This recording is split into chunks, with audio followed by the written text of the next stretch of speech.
अस्सलाम वालेकुम स्टूडेंट्स, कैसे हैं सब? उम्मीद है सब खैरियत से होंगे। अच्छा जी, हमने सैम्पलिंग एंड एस्टिमेशन का चैप्टर स्टार्ट किया था और उसके बाद सैम्पलिंग डिस्ट्रीब्यूशन को हम बड़ी डिटेल में पढ़ चुके हैं। अब जो हम बात करने लगे हैं वो बात करने लगे हैं हम एस्टिमेशन की। अब बात किसकी होने लगी है? एस्टिमेशन की बात होने लगी है। एस्टिमेशन एस्टिमेशन में बेसिकली हम क्या करते हैं? अगर मैं एस्टिमेशन में बात करूं, एस्टिमेशन में हमें सैंपल डाटा गिवन होता है। सैंपल डाटा गिवन होता है और इसकी मदद से हम पॉपुलेशन को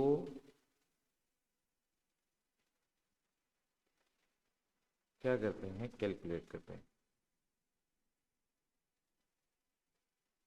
पॉपुलेशन डाटा एस्टिमेट किया जाता है। ठीक है, तो पॉपुलेशन डाटा को हम क्या कर रहे हैं? एस्टिमेट कर रहे हैं। अब जैसे बात है, जब सैंपल की मदद से हम पॉपुलेशन डाटा को एस्टिमेट करते हैं तो it will not always be accurate.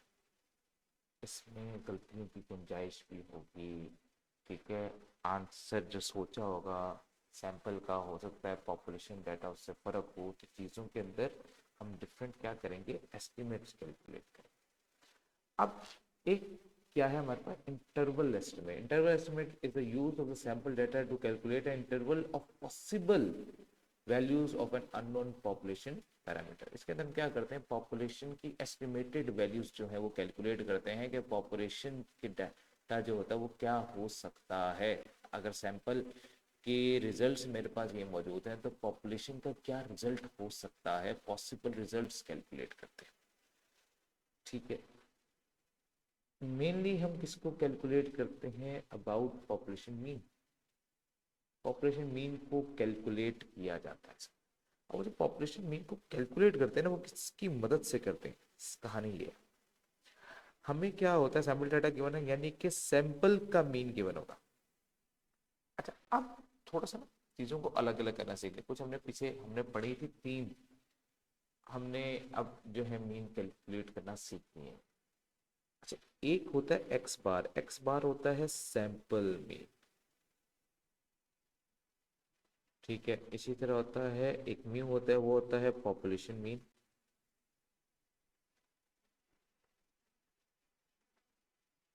और एक होता है mean of sampling distribution. Sampling distribution mean. तो ये तीन अलग अलग चीजें हैं, इन तीनों को अलग अलग ही रखना है। ये दोनों सेम नहीं है। ठीक है, दीज आर नॉट सेम। ये अलग अलग चीजें हैं, तो इनको कभी मिक्स ना कीजिएगा आपस में। खैर, ये डाटा वैसे मैंने लेदर से एक बात की जहन में आ गई थी तो मैंने डिस्कस कर ली साथ में। हो सकता है आप इसको बाद में मिक्सअप कर लें। अच्छा, अब मैंने कहा बेसिकली हमने क्या करना होता है? एस्टिमेट करना होता है। एस्टिमेट किसको करना है? हमने एस्टिमेट करना सीखना है पॉपुलेशन मीन को। तो पॉपुलेशन मीन को जो एस्टिमेट करना सीखेंगे वो किसकी मदद से होगा? सैंपल मीन की मदद से। अब फॉर एग्जांपल मेरा सैंपल का मीन निकला है 50, तो पॉपुलेशन का मीन क्या हो सकता है? देखो, जो भी सैंपल का मीन कैलकुलेट होगा, पॉपुलेशन का मीन उससे ज्यादा भी जा सकता है, उससे कम भी। लाइक फॉर एग्जांपल मैंने कहा मैंने एक टेस्ट कंडक्ट करवाया और टेस्ट मैंने पूरी क्लास ने कराया, मैंने सिर्फ 4 स्टूडेंट से कैलकुलेट करा, वो सॉल्व करवाया, मैंने देखा उनके मार्क्स, तो उनके ऑन एवरेज फॉर एग्जांपल 100 में से आ रहे थे 70 मार्क्स। तो हमने कहा अगर इस सैंपल के मार्क्स 70 है तो पॉपुलेशन के मार्क्स क्या हो सकते हैं? तो पॉपुलेशन के मार्क्स जो है वो 70 से कम भी हो सकते हैं, वो 70 से ज्यादा भी हो सकते हैं। दोनों साइड की पॉसिबिलिटी है। तो हमने कहा आंसर ज्यादा भी जा सकता है और कम भी जा सकता है, प्लस माइनस। अब प्लस माइनस में हमने क्या कहा कि हमारे पास क्या है? Plus minus Z score. अब हम बेसिकली क्या कैलकुलेट करने जा रहे हैं? वैल्यूज कैलकुलेट करने जा रहे हैं। ठीक है। तो वैल्यूज में वो बताएगा कि भाई ये मीन आने के कितने परसेंट चांस है, तो परसेंटेज मुझे मालूम होगी, परसेंटेज की मदद से मैं क्या करूंगा, जी स्कोर को कैलकुलेट। ठीक है ना। तो परसेंटेज मुझे गिवन हुआ करेगी, परसेंटेज की मदद से मैं क्या कर लूंगा, अपना जी स्कोर कैलकुलेट कर लूंगा, क्योंकि डाटा क्या था, नॉर्मली डिस्ट्रीब्यूटेड था। तो हम इसकी मदद से अपना जी स्कोर कैलकुलेट करेंगे, क्योंकि हमने कहा था कि ये रिवर्स बैक कैलकुलेशन होगी, परसेंटेज गिवन होगी, परसेंटेज की मदद से वेरिएबल कैलकुलेट करेंगे। तो यहाँ पे वेरिएबल तक तो नहीं जाना, हमें जी स्कोर तक जरूर चाहिए, क्योंकि वो प्रोबेबिलिटी के थ्रू हम क्या कैलकुलेट करेंगे, पहले जी स्कोर कैलकुलेट करेंगे। तो यहाँ पे क्या अप्लाई करेंगे, वो जी स्कोर, क्योंकि वो जो परसेंटेज है वो मुझे बताएगी कि कितना कम ज्यादा हो सकता है वैल्यू के अंदर चेंज। तो वैल्यू के अंदर कितना चेंज आ सकता है वो जी स्कोर बताएगा, तो प्लस माइनस जी स्कोर। अच्छा, अब ये जो मैंने क्या लिखा है ना, अल्फा/2, इसको बोलते हैं अल्फा, इस साइन को बोलते हैं अल्फा/2। इसका मतलब क्या होता है, अभी के लिए फिलहाल इतना समझ लो कि देखो, दो तरफ रिस्क है, आंसर मेरा कम भी हो सकता है, आंसर मेरा ज्यादा भी हो सकता है, प्लस माइनस। तो रिस्क दो तरफ है, इसलिए अल्फा/2, अल्फा बोलते हैं रिस्क लेवल को। तो रिस्क दो तरफ डिवाइड हो जाता है, कम भी हो सकता है आंसर, इससे ज्यादा भी हो सकता है, जो मेरा सैंपल का आंसर आया, पॉपुलेशन का आंसर इससे डिफरेंट जो होगा वो प्लस में भी हो सकता है, माइनस में भी, तो दो तरफ रिस्क है। अब इस रिस्क के अंदर एरर के भी चांसेस है, गलतियां भी तो हो सकती हैं, जरूरत नहीं हमें 100% एक्यूरेट हो। तो इसको मल्टीप्लाई किससे कर देंगे, स्टैंडर्ड एरर से मल्टीप्लाई कर। तो हमने क्या लेना है, सैंपल का मीन उठाना है, उसको देखना है कितने परसेंट चांसेस है, उसके हिसाब से जीस को लेना है और उसको मल्टीप्लाई कर देना है, कि भाई उस परसेंटेज के अंदर जो प्रोबेबिलिटी कैलकुलेट करो, प्रोबेबिलिटी में एरर भी तो हो सकते हैं मेरे पास। तो उसको स्टैंडर्ड एरर से हम क्या करते हैं, मल्टीप्लाई कर देते हैं, तो वो possible values of mean calculate हो जाती है पॉपुलेशन की, पॉपुलेशन का आंसर जो है इस दरमियान हो सकता है। लेकिन ये चीज हमेशा कब अप्लाई होगी, ये चीज हमेशा याद रखें, इसमें हमेशा तब अप्लाई होना है जब आपको पॉपुलेशन का standard error, standard deviation given हो। ये फॉर्मूला हमने तब अप्लाई करना है when population standard deviation will be given, standard deviation will be given, ये हमने तब अप्लाई कर, ठीक हो गई बात। तो ये हमेशा तब अप्लाई किया जाएगा अगर मुझे पॉपुलेशन की स्टैंडर्ड डेविएशन गिवन ना हुई, when population standard deviation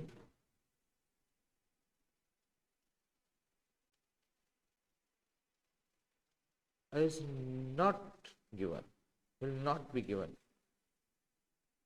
will not be given,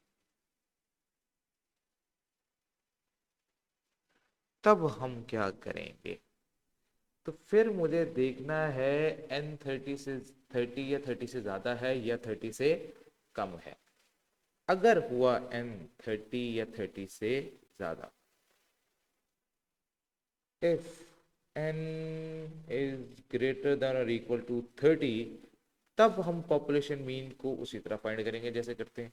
तब क्या होगा, population mean will be equal to sample mean, कम ज्यादा हो सकता है आंसर, जी स्कोर जो प्रोबेबिलिटी के बेस पे कैलकुलेट होगा, multiply by standard error of sample, क्योंकि इधर मैंने किसका इस्तेमाल किया, एस का।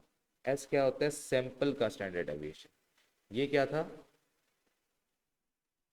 Population standard deviation. ठीक है ना। तो अगर पॉपुलेशन स्टैंडर्ड डेविएशन नहीं गिवन, तो फिर हम सैंपल के स्टैंडर्ड डेविएशन को इस्तेमाल कर लेंगे, उस चीज पर अप्लाई कर देंगे अगर एन 30 या 30 से ज्यादा हुआ। लेकिन if n is less than 30, फिर हम क्या करेंगे, फिर अगर मुझे पॉपुलेशन का मीन फाइंड करना है, तो फिर हमारा फॉर्मूला क्या होगा, sample mean plus minus T score अल्फा/2 into N minus 1 multiply by standard error. Z score की जगह किसका इस्तेमाल होगा, टी स्कोर का इस्तेमाल होगा, और टी स्कोर में जिस चीज का हम इस्तेमाल करते हैं वो एन माइनस 1 जो है, ये क्या होता है, ये होता है degree of freedom. Degree of freedom क्या होता है कि हमें कितनी आज़ादी है, चॉइसेस, कितनी चॉइसेस मेरे पास मौजूद हैं। तो ये तभी अप्लाई होता है डिग्री ऑफ फ्रीडम जब हम टी स्कोर की तरफ, टी स्कोर कब अप्लाई होता है, अगर मेरे पास पॉपुलेशन का स्टैंडर्ड डेविएशन गिवन नहीं है और n30 से कम है, तब मैंने अगर पॉपुलेशन मीन फाइंड करना है सैंपल मीन की मदद से, तो फिर मुझे टी स्कोर का इस्तेमाल करना पड़ेगा। और जब मुझे टी स्कोर का इस्तेमाल करना पड़ेगा तो इसमें एक चीज याद रखिएगा, वो क्या है कि उसमें स्टैंडर्ड डेविएशन का फॉर्मूला भी थोड़ा सा चेंज हो जाएगा।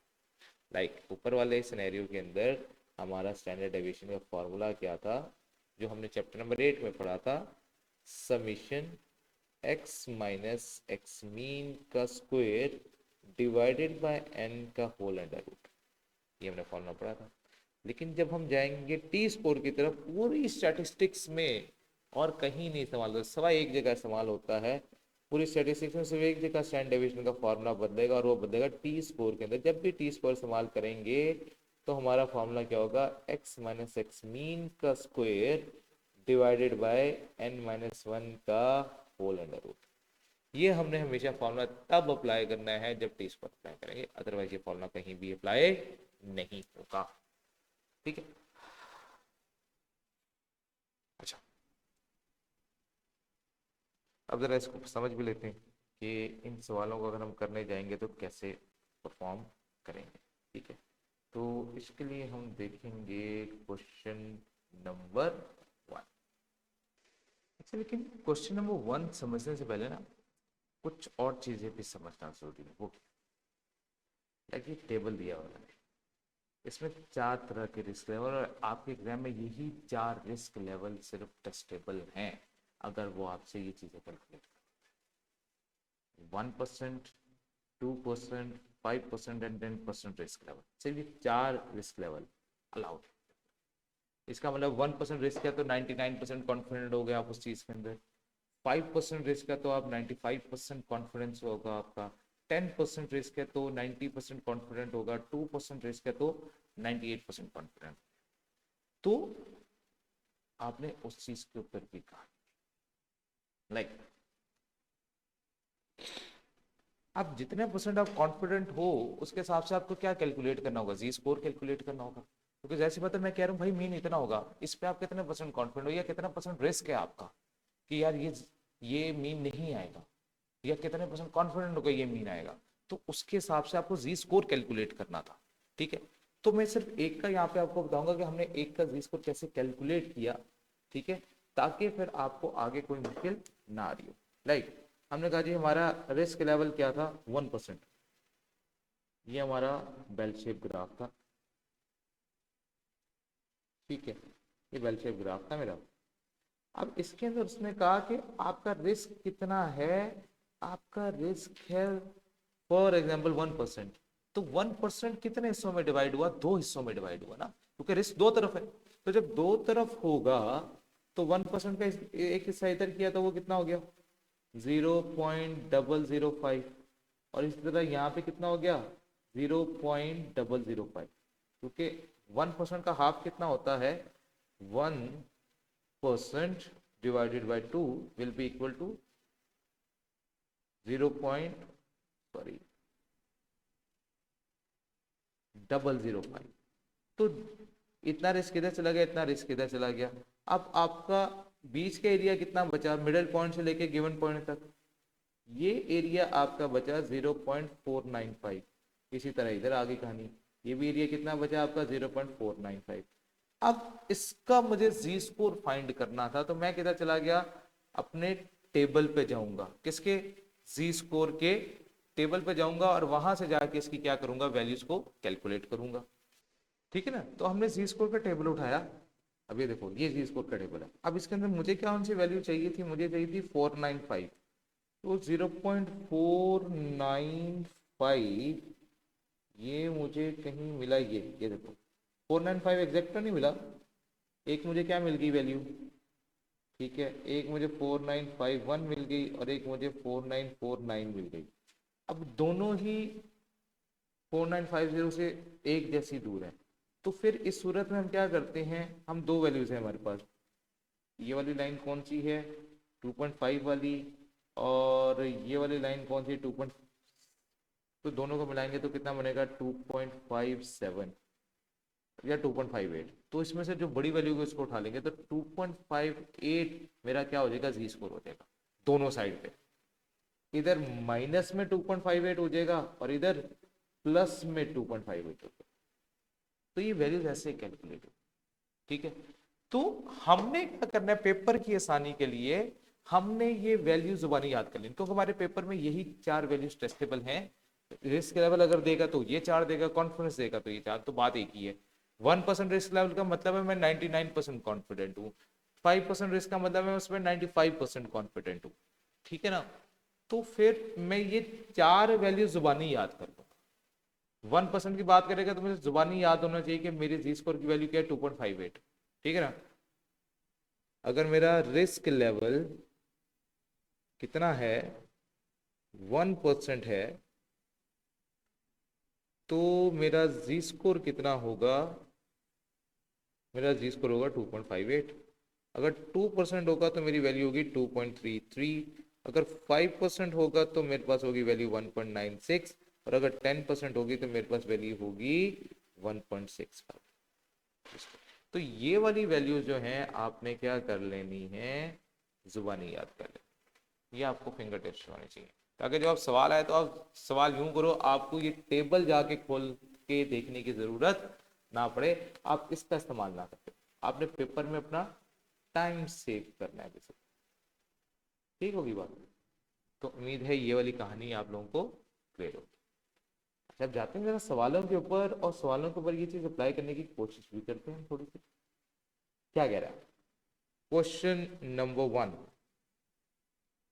सवाल नंबर 1 में क्या होगा, A school wishes to estimate the average weight of students in 6th grade. तो जितने भी उनके 6th grade के स्टूडेंट्स हैं उनका एवरेज वेट करना चाहता है, यानी कि तमाम लोगों का. तो तमाम लोगों का आप क्या करना चाह रहे हो, मीन कैलकुलेट करना चाह रहे हो. तो जब मीन का एस्टिमेट करना है, एस्टिमेट करना है, मेन वर्ड है एस्टिमेट. जब मुझे एस्टिमेट करना होगा तो फिर मैं किसकी मदद से करूंगा, सैंपल मीन की मदद से. फिर मैं देखूंगा प्लस माइनस. अब मैंने देखना है क्या पॉपुलेशन की स्टैंडर्ड डेविएशन गिवन है. तो अ रैंडम सैंपल ऑफ 25, तो इसको फॉर्मूले को नीचे रख लेते हैं. अच्छा, एस्टिमेट करनी है मुझे पॉपुलेशन का एवरेज. रैंडम सैंपल मेरे पास कितने का है 25 का. इसलिए रैंडम सैंपल मीन उसका गिवन है, sample mean is found to be 100. And the standard deviation of population is, standard deviation of population मुझे डिफाइन कर दी गई, वो कितनी है, नोन टू बी 15. कंप्यूट 90. और आप इसमें कितने परसेंट कॉन्फिडेंट हो, 90% कॉन्फिडेंट हो. तो कॉन्फिडेंस लेवल कितना आ गया, 90% आ गया. तो compute 90% confident for the population mean. Find क्या करना है मुझे, पॉपुलेशन मीन को फाइंड करना है. तो हमने कहा था पॉपुलेशन मीन को अगर एस्टिमेट करना है तो फॉर्मूला क्या था हमारे पास, सैंपल मीन प्लस माइनस. अब पॉपुलेशन का स्टैंडर्ड डेविएशन गिवन है तो Z score alpha by 2 into standard error. ठीक है जी, फॉर्मूला लगाते हैं. 100 सैंपल मीन था plus minus Z score. 90% confidence level पे जी स्कोर था 1.65 multiply by standard deviation 15 divided by under root 25. लो जी, फॉर्मूला लगा दिया 100. अब एक दफा प्लस एक दफा माइनस है तो पहले हम क्या कर लेते हैं, पहले माइनस वाला क्योंकि छोटी वाली पहले लिखते हैं. तो minus 1.65 multiply by 15 divided by under root 25. तो माइनस करने से क्या आंसर आ रहा है मेरा 95.05. और अगर मैं प्लस लगाऊं तो मेरा आंसर क्या आ रहा है, फिर मेरा आंसर आ रहा है 104.95. इसका मतलब है अगर सैंपल का मीन मेरा 100 आया है और मैं 90% कॉन्फिडेंट हूं कि यही पॉपुलेशन का भी मीन होगा, तो इसका मतलब पॉपुलेशन का मीन कहाँ तक जाएगी कहानी. तो मैंने कहा जी पॉपुलेशन का मीन 95.05 से 104.95 के दरमियान दरमियान कहीं रहेगा, इससे बाहर जाने वाला नहीं है, ये वो रेंज होगी जहाँ पे हम इसको कैलकुलेट, ठीक होगी बात। फिर हम चलेंगे, ये हमारा क्या बन गया, आंसर बन गया। इसके बाद हमने देखा क्वेश्चन नंबर 2। क्वेश्चन 2 में क्या कह रहा है, कॉन्फिडेंस लेवल है आपका 90%, ठीक है, for the mean of a normal distribution if standard deviation with एडी पॉपुलेशन की वो 2 है, sample size 9 give the following values. अब उसने वैल्यूज बता दी मुझे कौन कौन सी, मुझे से डायरेक्टली कुछ नहीं करके दिया, हमने कहा ठीक है। वैल्यूज क्या क्या थी मेरे पास, 9, 14, 10, 12, 7, 13, 11, 12 एंड 11। उसने कहा जी मुझे मीन कैलकुलेट कर दो, तो ठीक है जी, मीन अगर मुझे एस्टिमेट करना है सैंपल डाटा की मदद से, तो इस मीन का फॉर्मूला क्या था, sample mean plus minus population का स्टैंडर्ड डेविएशन गिवन है, तो Z score alpha by 2 multiply by standard error. अब सैंपल का मीन तो मुझे गिवन नहीं है, तो सैंपल का मीन पहले कैलकुलेट करना पड़ेगा। इसके लिए करेंगे मोड C1, आगे वैल्यू छोड़ेंगे 9, 14, 10, 12, 7, 13, 11, 12, 11, इसी का बटन प्रेस कर दिया। फिर हमने कहा मीन फाइंड करना था, शिफ्ट 142 इक्वल टू दिया, तो मीन मेरे पास कितना आ रहा है इस डाटा का, 11 आ रहा है। तो ये सैंपल डाटा था, तो इसलिए इसको सैंपल डाटा के तौर पर मैंने इस्तेमाल किया, sample mean is equal to 11, ठीक होगी कहानी। अच्छा जी, करते हैं, operation mean is equal to 11 plus minus, contribution level था 90%, तो 90% पे जी स्कोर था 1.65 multiply by standard deviation 2 divided by under root n, यानी कि सैंपल साइज था 9, तो अंडर रूट 9, तो गई टोटल कितनी वैल्यूज हैं, 1 2 3 4 5 6 7 8 और 9। चलिए जी जाते हैं और इसका आंसर कैलकुलेट करते हैं। 11 माइनस, पहले माइनस वाला जाएंगे, minus 1.65 multiply by 2 divided by under root 9, तो ये आ गया आंसर 9.9, 9.9 टू, अब इधर प्लस लगा देंगे माइनस की जगह, तो अगर मैं माइनस की जगह प्लस लगा दूँ तो फिर क्या आंसर मिलेगा, 12.1, तो 9.9 टू 12.1 मेरा क्या बन जाएगा आंसर। तो इसका मतलब है अगर मेरा सैंपल का मीन 11 है, तो पॉपुलेशन का मीन 9.9 से 12.1 के दरमियान रहेगा, इससे ज़्यादा बात है। क्लियर कहानी, नहीं जी, ये हो गया हमारा क्वेश्चन नंबर। अब हम चलते हैं सवाल नंबर 3 की तरफ।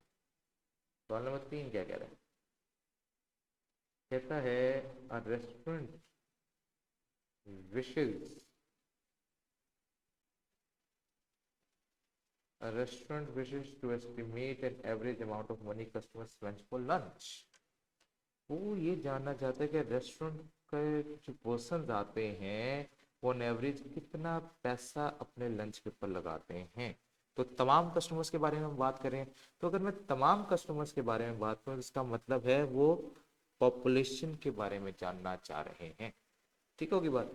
तो पॉपुलेशन का उसको क्या करना है, एवरेज चेक करना है। तो हमने कहा जी पॉपुलेशन मीन अगर मुझे एस्टिमेट करना है तो उसका फॉर्मूला क्या था, सैंपल मीन प्लस माइनस। अब मुझे देखना है कि क्या पॉपुलेशन का स्टैंडर्ड डेविएशन गिवन है या नहीं। तुम गए, अच्छा हम इसको नीचे पहले डाटा लिखते हैं ऊपर, निकालना मुझे पॉपुलेशन मीन है, sample mean plus minus Z score T score अभी decide. Want to estimate the customer random sample of, sample size मेरे पास कितना है 49, selected and sample mean is found to be 300, तो सैंपल मीन कितना आ गया इसका 300 एंड द सैंपल स्टैंडर्ड, इस दफा सैंपल की स्टैंडर्ड डेविएशन गिवन है, पॉपुलेशन की स्टैंडर्ड डेविएशन मुझे गिवन नहीं है। Sample standard deviation is 42, find 95% confidence interval for the average amount. हमें इसके ऊपर कितना परसेंट कॉन्फिडेंट होना है, मुझे 95% कॉन्फिडेंट होना है। तो ठीक है, यानी कि कॉन्फिडेंस लेवल मेरा कितना हो गया 95%। तो फिर मैंने क्या कहा था, अगर मुझे पॉपुलेशन का स्टैंडर्ड डेविएशन गिवन ना हो तो फिर हम क्या टेस्ट लगाएंगे कि एन 30 या 30 से ज़्यादा है या 30 से कम है। तो एन जो है वो तो 49 है, 30 से ज़्यादा है, तो अगर 30 से ज़्यादा होगा तो फिर जी स्कोर अप्लाई करेंगे। तो यहाँ पे भी जी स्कोर आएगा alpha by 2 into standard error by using sample data formula. तो मैंने कहा पॉपुलेशन का मीन कैलकुलेट करने के सैंपल मीन दिया हुआ उसने मुझे 300 plus minus Z score 95% confidence level पे जी स्कोर आता है 1.96 multiply by standard deviation calculate करने की मुझे जरूरत नहीं, उसने खुद कैलकुलेट करके दिया हुआ है, तो वो आ गया 42 डिवाइडेड बाय अंडर रूट 49। गए कैलकुलेटर पे, बताया 300 माइनस 1.96 मल्टीप्लाई बाय 42 और अंडर रूट 49। ये मेरे पास कितना आ गया 288.24 से लेकर माइनस की जगह क्या लगा देंगे प्लस लगा दें, तो मेरा आंसर आ सकता है 311.76 के तक। तो दैट कैन बी माय, तो ये मेरी रेंज होगी।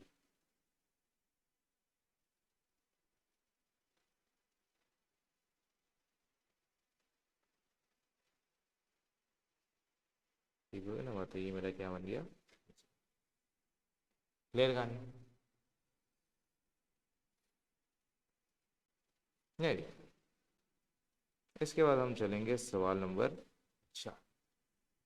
सवाल नंबर 4 में क्या कह रहे हैं, 9 bags of floor are weighted, sample size क्या आ गया मेरे पास 9 and mean mass is found to be, उन 9 लोगों का क्या एवरेज आया 740, यानी कि उन सैंपल का 9 740 आया विद स्टैंडर्ड डेविएशन, यानी कि उसकी स्टैंडर्ड यानी कि सैंपल की स्टैंडर्ड डेविएशन 3.6, क्योंकि जो मैंने 9 बैग्स को वेट किया उनका मीन 740 था और उन्हीं का स्टैंडर्ड डेविएशन जो था वो 3.6 था।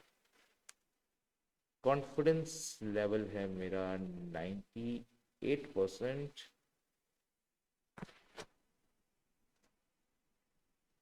for the mean mass. Find 98% confidence interval for the mean mass of all the bags. हमें तमाम बैग्स की एवरेज कैलकुलेट करनी है। इसका मतलब मुझे पॉपुलेशन का मीन फाइंड करना है सैंपल मीन की मदद से।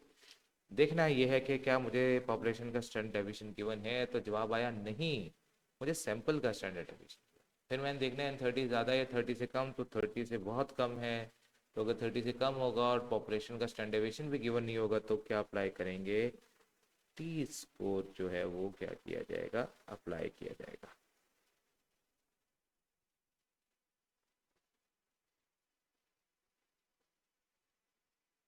ओके होगी कहानी, और इसको मल्टीप्लाई से कर दिया जाएगा स्टैंडर्ड।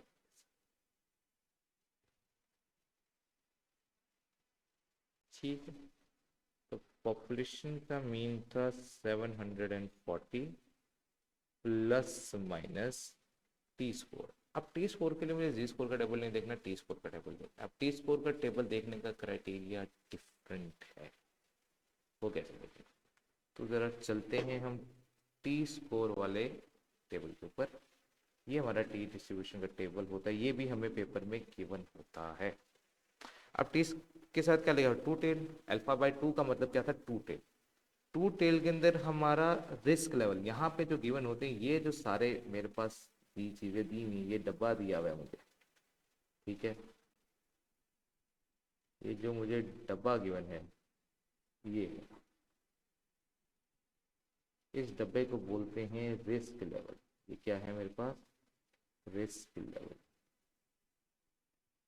ये रिस्क लेवल। अब मुझे ये रिस्क लेवल देखना था, तो रिस्क लेवल तो इधर तो कॉन्फिडेंस लेवल दिया हुआ है, तो कॉन्फिडेंस लेवल के साथ मैं रिस्क लेवल भी कैलकुलेट करूंगा, विच इज इक्वल टू 2%। 2% का मतलब है 0.02।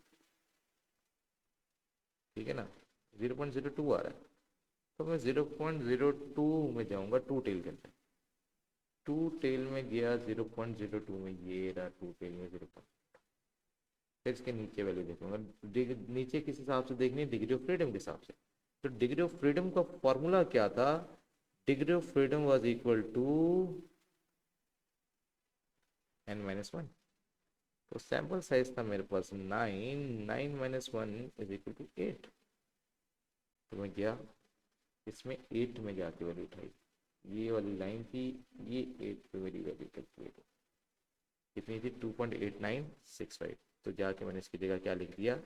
2.8965 मल्टीप्लाई बाय स्टैंडर्ड डेविएशन मुझे फिर से गिवन है, तो मुझे कैलकुलेट करने की ज़रूरत नहीं है। Multiply by 3.6 divided by √9। जाएंगे और आंसर कैलकुलेट कर लेंगे। गए कैलकुलेटर पे 740 minus 2.8965 multiply by 3.6 divided by √9। तो कितना आ गया?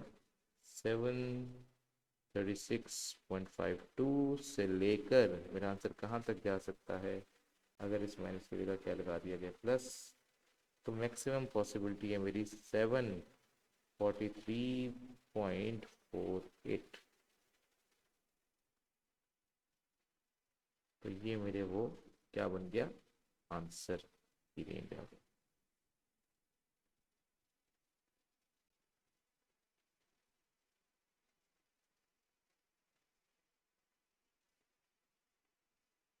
ठीक है, बात ये मेरा क्या बन गया?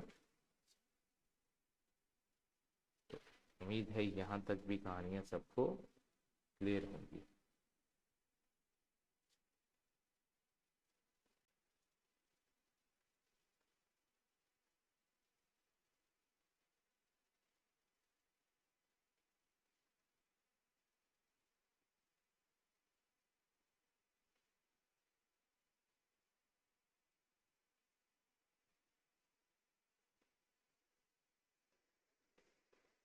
नहीं, अब हम किधर चलते हैं?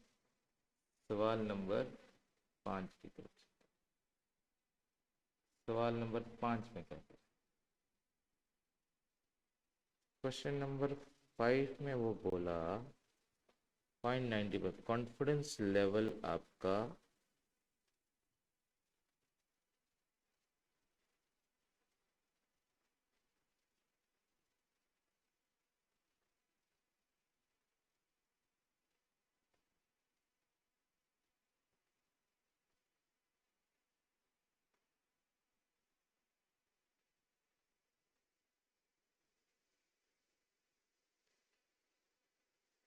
तो सवाल नंबर 5 में आपका कॉन्फिडेंस लेवल कितना है? वो है 90%।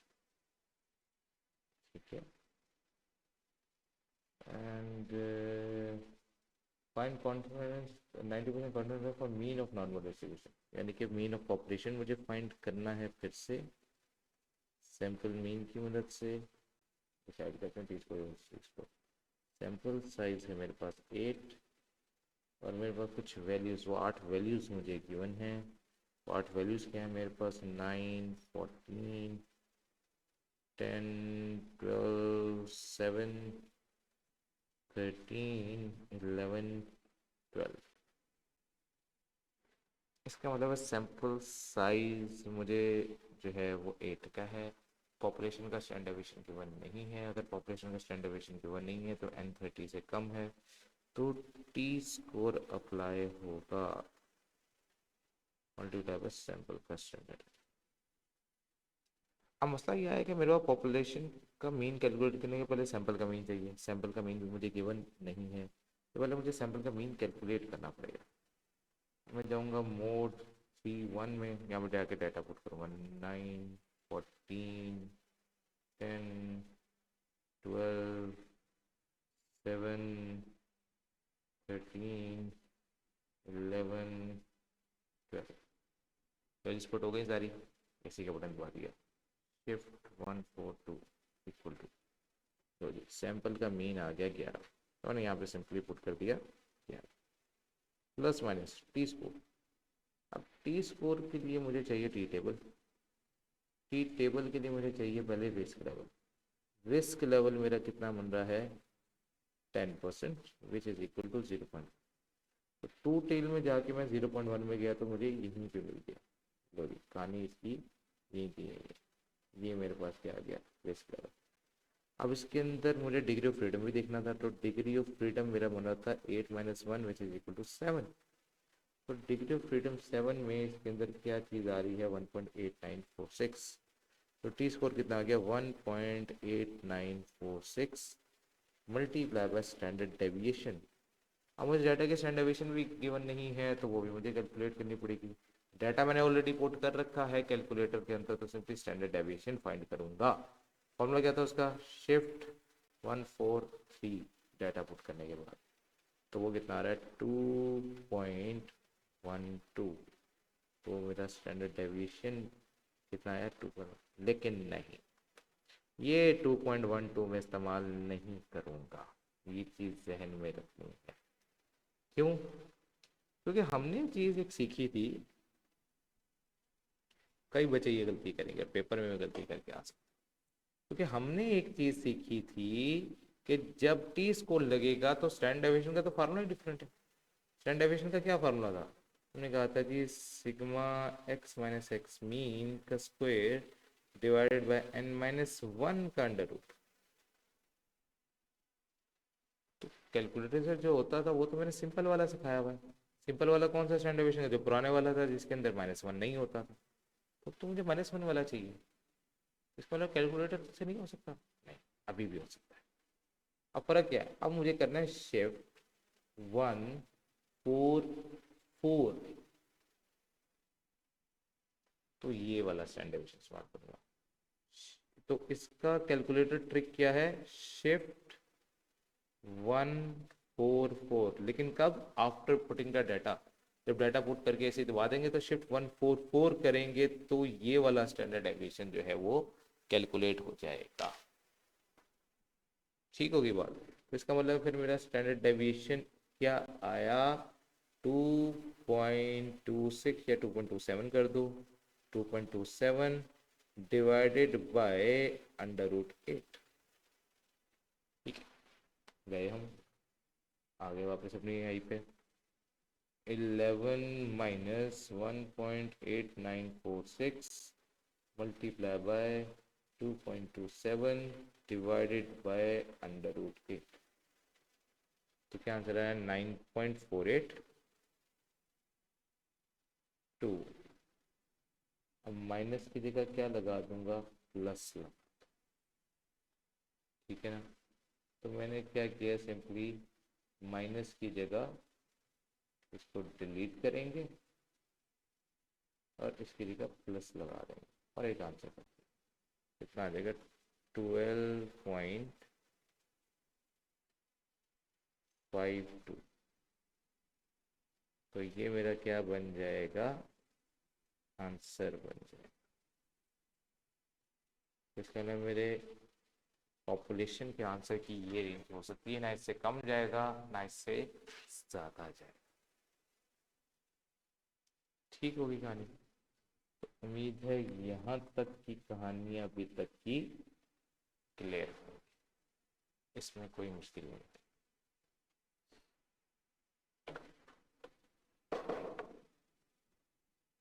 नहीं जी, अब कहानी चलती है हमारी क्वेश्चन नंबर 6 की तरफ। क्वेश्चन नंबर 6 में क्या कह रहा है, क्वेश्चन 6 में उसने कहा random sample of 200 smokers selected and 50 are found to have a preference to cold. Total मेरे पास स्मोकर्स कितने थे, 200 थे, उसमें से गोल्ड लीफ वाले कितने हैं मेरे पास 50, तो ना गोल्ड लीफ वाले कितने हो गए, नॉन गोल्ड लीफ वाले हो गए 150। फाइंड 90% कॉन्फिडेंस लेवल है आपका 90%। For the proportion for the fraction, word क्या आया है, proportion for the fraction, fraction का प्रोपोर्शन, प्रोपोर्शन फॉर फ्रैक्शन का मतलब है, अगर आसान अल्फाज में बात करूं, प्रोबेबिलिटी। इसका मतलब क्या है, probability, proportion of for the fraction of population of cigarette smokers who prefer gold. तो मुझे प्रोबेबिलिटी कैलकुलेट करनी है कि कितने परसेंट लोग, प्रोपोर्शन होता है यानी कि कितने परसेंट लोग, प्रोबेबिलिटी कह लो या परसेंटेज कह लो, कितने परसेंट लोग हैं, ठीक है, कितने परसेंट लोग हैं जो गोल्ड लीफ प्रेफर करते हैं। तो ये कुछ सैंपल था जिसको हमने टेस्ट किया था। अब गोल्ड लीफ प्रेफर कितने लोग कर रहे थे, 50 लोग, कितने में से, 200 में से। तो कितने परसेंट लोग थे जो सैंपल में से थे, तो सैंपल की प्रोबेबिलिटी का, अब प्रोबेबिलिटी का फॉर्मूला क्या था, favourable divide by total, total एक थे 200, उसमें से 50 मेरी फेवर में थे यानी कि गोल्ड लीफ वाले थे, तो उनकी प्रोबेबिलिटी कितनी होगी, 0.25। तो 25% लोग थे जो गोल्ड लीफ प्रेफर कर रहे थे। मैंने कहा ठीक है, तो प्रोपोर्शन ऑफ फ्रैक्शन कितना है, 0.25। तो जो प्रेफर नहीं कर रहे थे उनकी क्या आ गई फिर, 0.75। अब मुझे प्रोपोर्शन ऑफ फ्रैक्शन पूरी पॉपुलेशन का फाइंड करना है, यानी कि पॉपुलेशन की प्रोबेबिलिटी फाइंड करनी है। तो इसका मतलब है मुझे कैपिटल पी फाइंड करना है, जैसे मुझे म्यू फाइंड करना था, मीन फाइंड करना था, जैसे प्रोपोर्शन फाइंड करना है तो प्रोपोर्शन स्टैंड्स फॉर पी। मुझे अगर कैपिटल पी है तो उसका मतलब है पॉपुलेशन का प्रोपोर्शन चाहिए, किसकी मदद से कैलकुलेट होगा, सैंपल के प्रोपोर्शन की मदद से। अब जैसे बात है, जो भी सैंपल का प्रोपोर्शन होगा जरूरी नहीं है कि पॉपुलेशन का प्रोपोर्शन भी उतना ही हो, कम भी हो सकता है, ज्यादा भी हो सकता है, प्लस माइनस। अच्छा, प्लस माइनस के साथ क्या लगेगा, प्लस माइनस जी स्कोर। हमेशा याद रखो जब भी प्रोबेबिलिटी आएगी ना, तो याद रखना प्रोपोर्शन में हमेशा जी स्कोर अप्लाई होगा। इसमें वो शर्त है ही नहीं कि n30 ज्यादा 30 से कम पॉपुलेशन का स्टैंडर्ड डेविएशन गिवन है या नहीं, उससे की कोई कैलकुलेशन, ठीक होगा। तो इसको सिंपली जी स्कोर हमेशा प्रोबेबिलिटी के लिए हमेशा जी स्कोर है, तो इसके ऊपर तो कोई दो राय है। मल्टीप्लाई बाय स्टैंडर्ड एरर, अब स्टैंडर्ड एरर कौन सा, प्रोपोर्शन वाला स्टैंडर्ड एरर। तो प्रोपोर्शन वाले के स्टैंडर्ड एरर का फॉर्मूला क्या है, पी क्यू ओवर एन का होल अंडर रूट।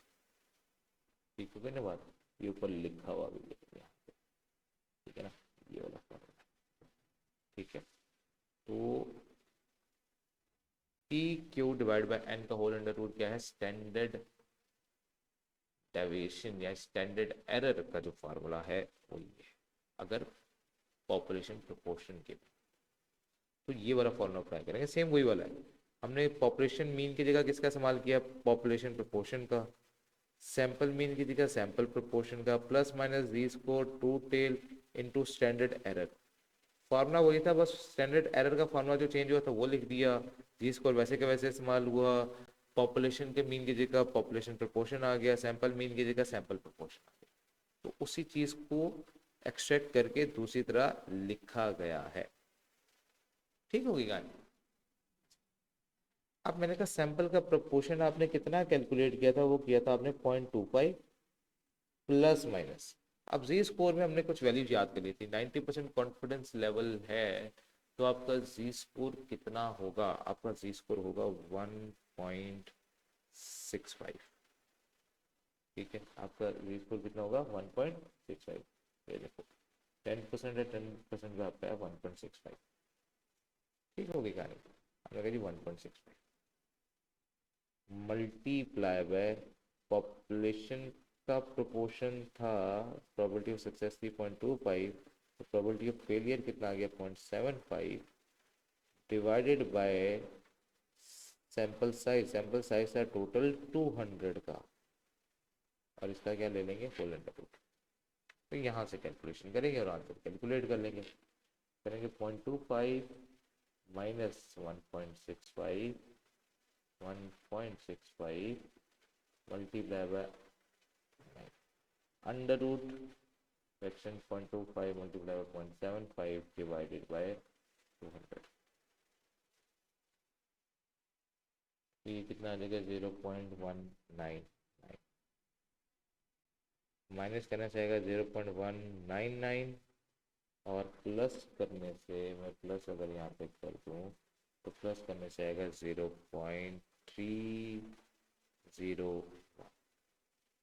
तो इस रेंज में हमारा क्या निकल आएगा, ये क्या निकल आया हमारा पॉपुलेशन प्रोपोर्शन।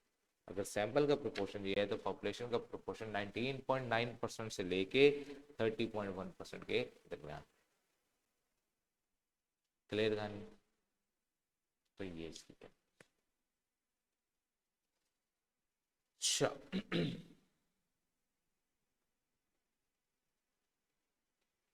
इसके बाद आ गए हम क्वेश्चन नंबर 7 की तरफ।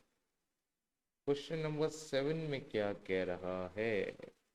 क्वेश्चन नंबर 7 में वो मुझे कैलकुलेट करने को कह रहा है sample, a sample of 150 employees of an entity had a mean weight of 130 with a standard deviation। उनकी स्टैंडर्ड डेविएशन कितनी थी, यानी कि सैंपल की standard deviation 5 pound. Which are the following sample size result. अच्छा, फाइंड भी हमने sample size करना है, तो सैंपल साइज से मुझे ऑलरेडी गिवन है। Sample size result in a confidence interval of mean plus 98%। लेकिन इसका मसला क्या था, ये हमें नहीं पता कि ये कौन से कॉन्फिडेंस लेवल पे ये सैंपल साइज था। मुझे सैंपल साइज सही है एट 98% कॉन्फिडेंस। इसका मतलब है ये वाली इंफॉर्मेशन मेरे लिए ऑलमोस्ट बेकार है, ऑलमोस्ट बेकार। तो फिर हम किसकी तरफ जाएंगे, हम कैलकुलेट करने जा रहे हैं साइज। तो जब भी साइज कैलकुलेट करने जाना है ना, तो साइज कैलकुलेट करने का एक फॉर्मूला होगा जिसको हम फॉलो करेंगे। साइज कैलकुलेट करने का फॉर्मूला क्या है, V score alpha by 2 into standard deviation divided by E का होल स्क्वायर। ठीक होगी बात?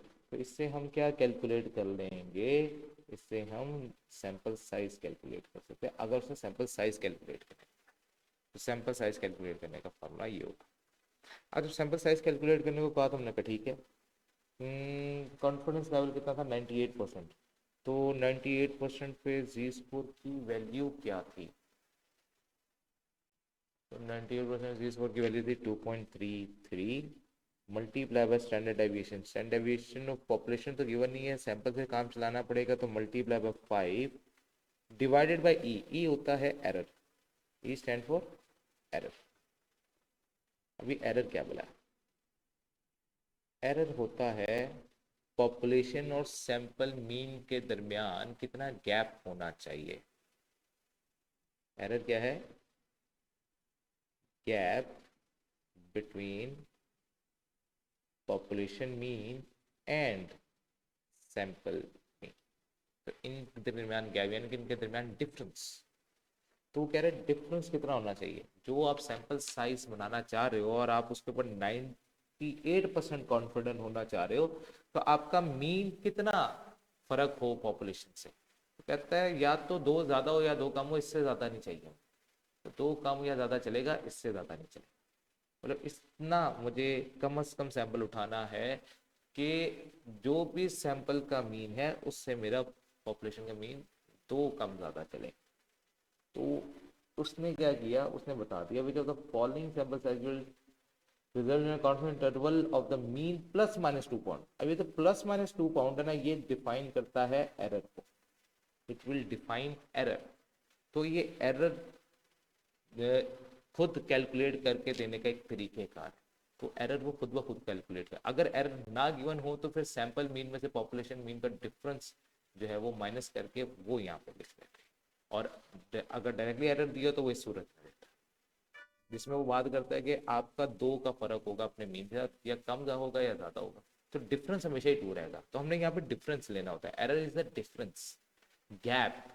तो वो चाहे प्लस हो चाहे माइनस हो, इधर 2 ये लिखा जाए, कोई फर्क नहीं पड़ता। और वैसे भी स्क्वायर ले लेंगे एट दी एंड, तो -2 का स्क्वायर भी +4 ही होता है, 2 का स्क्वायर भी +4 ही होता है, तो इससे हमें कोई फर्क नहीं पड़ता। तो एरर कितना आ गया 2 का, इसका मैंने होल का क्या ले लिया स्क्वायर। तो गए कैलकुलेटर पे, हमने कहा जी 2.33 मल्टीप्लाई बाय 5 डिवाइडेड बाय 2 का स्क्वायर। तो ये ऑलमोस्ट मेरा सैंपल साइज क्या आ गया 34। तो 34 का सैंपल साइज अगर मैं उठा लूंगा तो मैं 98% कॉन्फिडेंट हो सकता हूँ कि मेरे मीन का फर्क 2 से ज्यादा का नहीं होगा पॉपुलेशन और सैंपल। क्लियर कहानी?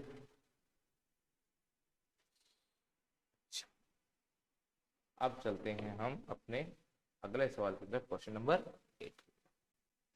लेंगे अब पढ़ते हैं हम सवाल नंबर 8। सवाल नंबर 8 में से क्या कहा, how large sample is required. फिर सैंपल साइज ही चाहिए। Okay, how large sample size is required to determine the proportion of families. जब प्रोपोर्शन की बात आ गई, अब मीन की नहीं आ रही, पहले मीन फाइंड करना था। ऊपर वाले में देखो तो उसने क्या कहा था, what was the following sample size result in confidence interval of the mean +-2 pounds. तो मीन पहले कैलकुलेट करते, इस दफा हम प्रोपोर्शन कैलकुलेट करें। तो प्रोपोर्शन में क्या फार्मूला बनेगा, प्रोपोर्शन में आएगा, प्रोपोर्शन में लगता है तो जी स्क्वायर ही है, Z square 2 tail into standard deviation का फार्मूला क्या होता है प्रोपोर्शन में, पी क्यू का under root divided by error का होल स्क्वायर। अब यहाँ पे जो एरर है, यहाँ पे एरर क्या स्टैंड कर रहा है, यहाँ पे ई स्टैंड फॉर एरर ही है, पर इस दफा गैप किसका है, इसमें इस दफा है gap between population proportion and sample proportion. बात वही है, पॉपुलेशन और सैंपल का डिफरेंस एरर कहला रहा है। ठीक होगी बात? तो फार्मूला बस हमने क्या कर दिया, मुनासिबत के साथ मॉडिफाई कर दिया। क्लियर? अब मुझे कितना परसेंट कॉन्फिडेंट होना था, कहता है it is believe that proportion can not be greater than 0.0। आपका प्रोपोर्शन जो है वो, यानी कि प्रोबेबिलिटी ऑफ सक्सेस जो है आपकी वो 0.35 है। तो फिर प्रोबेबिलिटी ऑफ फेलियर कितना बन गया, 0.65 है ना। 95% का कॉन्फिडेंस लेवल आपका कितना है, वो 95% है। तो मुझे बताएं, the estimate should be with in 0.05 of the population. आपका एस्टिमेट जो है वो 0.05 ऑफ द पॉपुलेशन प्रोपोर्शन से 0.05 का फर्क आए। Estimate should be with in का मतलब कि इसके दरमियान दरमियान रहे, या 0.5 ज्यादा हो जाए या 0.5 कम हो जाए, किससे, पॉपुलेशन प्रोपोर्शन से। तो प्लस माइनस, यानी कि ये एरर की बात कर रहा है यहाँ पे। तो एरर को डिफाइन करने का एक और तरीका यहाँ पे हमने डिस्कस कर दिया। तो हमने कहा ठीक है, करते हैं कैलकुलेट। तो हमने कहा n is equal to, Z score 95% पे होता है 1.6 नहीं 1.96 multiply by P Q, P था 0.535 मल्टीप्लाई बाय 0.65 का under root divided by error था मेरे पास 0.05, और इसका हमने क्या ले लिया, होल स्क्वायर। चलते हैं जरा, 1.96 multiply bye 0.35 multiply by 0.65 divided by 0.05 का होल स्क्वायर। तो ये ऑलमोस्ट मेरा सैंपल साइज कितना आ गया, 350 का आ गया, और यही मेरा क्या बन गया, आंसर भी बन गया। ठीक होगी बात? तो उम्मीद है यहाँ तक बातें आप सबको क्लियर होंगी। इसके साथ ही हमारा चैप्टर नंबर 13 जो है वो खत्म हो गया। बाकी इंशाल्लाह भाई, इंशाल्लाह अगले लेक्चर मुलाकात करेंगे। तब तक के लिए अल्लाह हाफ़िज़।